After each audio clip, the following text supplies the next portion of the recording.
এই হুজুর বাঙালির আবেগের উপর পুরো মুইত্যা দিছে। মেয়ে বারবার চিৎকার করছে আব্বা আমারে বাঁচাও। গতকাল এই হুজুরের একটা ভিডিও প্রচুর পরিমাণে ভাইরাল হয়েছে। ওই ভিডিওতে হুজুর কান্নাকাটি করে বলতেছিল তার মেয়েকে কে জানি অপহরণ করে নিয়ে গেছে। কিন্তু আজকে খোঁজ খবর নিয়ে জানা গেল মেয়েটা কোর্ট ম্যারেজ করে তার বয়ফ্রেন্ডের সাথে পালাই গেছে। আমাদের বিয়ে হয়ে গেছে, কোর্ট ম্যারেজ হয়ে গেছে। দেখছেন একবার কারবারটা কিভাবে পুরো দেশবাসীরে বোকাচন্দ্র বানাই দিল। তখন আমার আবেগে কাজ করছে, বিবেক কাজ করে নাই। না ভাই, আমরা আসলে কোন দেশে সহবাস করি যেখানে 2 দিন পর পর এক একজন আসি আমাদের আবেগ নিয়ে খেলা করে। একজন মসজিদে ইমাম সাহেব যদি সবার সামনে এভাবে নাটক করে কান্নাকাটি করে তাহলে তো এটা সবাই বিশ্বাস করবে, এটাই স্বাভাবিক। মেয়ে বারবার চিৎকার করছে আব্বা আমারে বাঁচাও। ভিডিওতে দেখলাম এই ইমাম সাহেব বলতেছে আমি একমাত্র বাবা যে নিজের মেয়ের হেফাজত করতে পারি নাই। হ্যাঁ, এটা অবশ্যই ঠিকই বলছেন। যখন আপনার মেয়ে ইচিং বিচিং প্রেম আর রং ঢং করছে তখন আপনার মেয়ের খেয়াল রাখতে পারেন নাই। আর এখন যখন মেয়ে পালাই গেছে তখন এভাবে ক্যামেরার সামনে সাজায় গুজে এতগুলো মিথ্যা কথা বলার কি দরকার ছিল? উনি তো গতকাল বলতেছিল উনার কপালে পিস্তল টাকায় উনার মেয়েকে অপহরণ করে নিয়ে গেছে।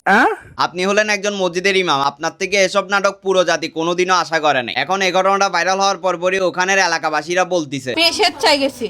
আমার মেয়ে বারবার চিৎকার করছে। এই ইমাম সাহেব তার মেয়ের ভাতারকে ফাঁসানোর জন্যই তিনি বিয়েকে অপহরণ নাটক বলে সাজান। সাংবাদিকদের কাছেও তিনি এই মিথ্যা নাটকের কথা বলে। আর এখন ইমাম সাহেবের মেয়ে বলতে সে নিজের ইচ্ছায় ওই ছেলের সাথে গেছে এবং কোর্ট ম্যারেজ করছে।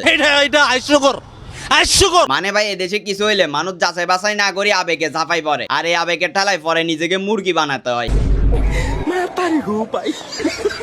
আজকের পর থেকে সবাই আবেগ দিয়ে চিন্তা না করে বিবেক দিয়ে চিন্তা করবেন, তাহলে আর কেউ আমাদের আবেগের উপর মুইত্যা দেওয়ার সুযোগ পাবেন। তবে হুজুর, আপনার এই নাটক, অভিনয় আর কান্নাকাটি দেখে আমি নিজেই ইমোশনাল হয়ে গেছিলাম। আমার চোখের পানি ফেরত দেন। প্লিজ আমাকে ক্ষমা করে দাও।